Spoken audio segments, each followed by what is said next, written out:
des filtres de couleurs pour mettre en évidence les différents jours de coulage.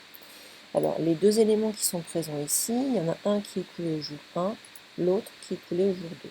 Alors, sur cet exemple simple, on va venir changer la visualisation des éléments. Pour cela, il faut que je crée un filtre en allant dans les paramètres de visibilité. Je double-clique donc sur la lettre V, et ici, j'ai filtre.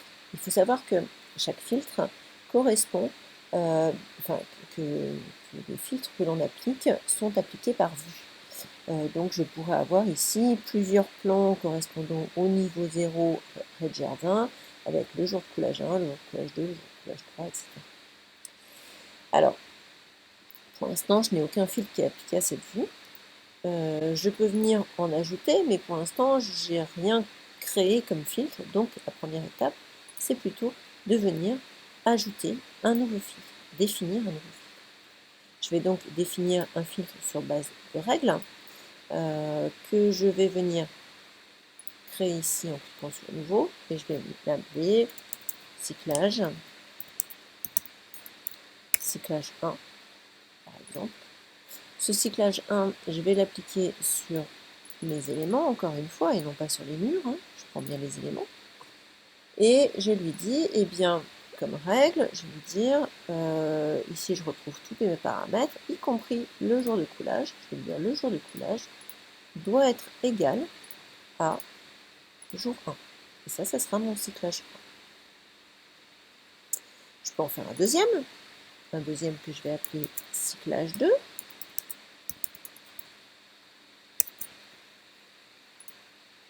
Okay. Toujours appliqué sur mes éléments. Et là, je l'appelle. Je cherche toujours le paramètre jour de coulage égal à jour 2. Et voilà. Donc maintenant, pour l'instant, ces filtres existent, mais par contre, ils ne sont pas appliqués à ma vue. Filtre à ma vue. Donc je double-clique sur VV, je vais dans le filtre, et je vais cliquer sur Ajouter. Je vais donc ajouter le filtre cyclage 1 et cyclage 2, et je vais changer la visualisation de ces filtres-là, enfin de ces éléments-là, pour les éléments qui sont coupés. Parce que moi, je suis dans une vue coupée de ces éléments. Je vais donc cliquer ici pour remplacer, par exemple, le motif. Je vais mettre une couleur différente et éventuellement une épaisseur de trait différente également. Le motif, eh bien, je peux lui mettre, par exemple, ce type de hachure avec toujours ma couleur rose. Voilà. Et pareil, le deuxième, eh bien, je vais prendre une couleur bleue, une épaisseur de trait un peu plus importante.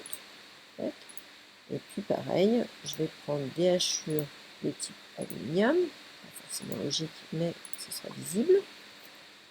OK, et là, je clique sur OK.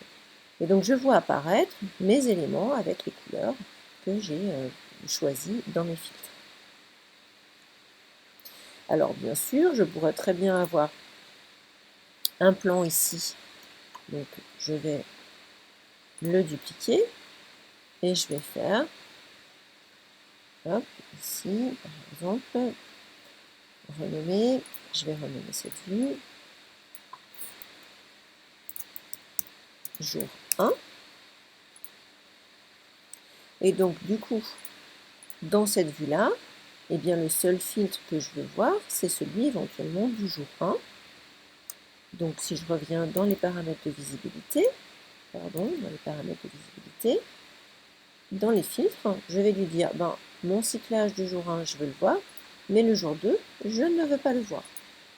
Donc, je ne vois pas l'élément du jour 2, je ne vois que l'élément du jour 1. Et puis, de la même façon, je peux ici venir dupliquer la vue.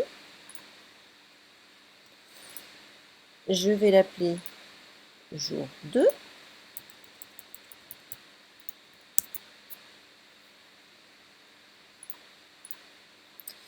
Et mon filtre, à ce moment-là, eh bien, je vais faire en sorte ici de voir ce qui se passe au jour 2. Au jour 1, je veux bien le voir, mais peut-être d'une façon différente. Peut-être que là, j'ai plus besoin de couleur. Et que je peux le faire, voilà, une couleur différente, ou un type de ligne différent. Je peux me dire, bah, ici, ma couleur, une fois que c'est fait, eh bien, je vais le passer, je vais par exemple le passer en noir.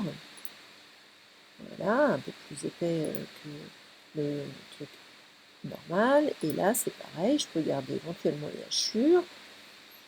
Et je peux les mettre, par contre, en noir. Alors, voyons voir ce que ça donne. Là, j'ai donc mon mur qui a déjà été réalisé et le mur qui est en cours de réalisation, qui apparaît donc de couleur.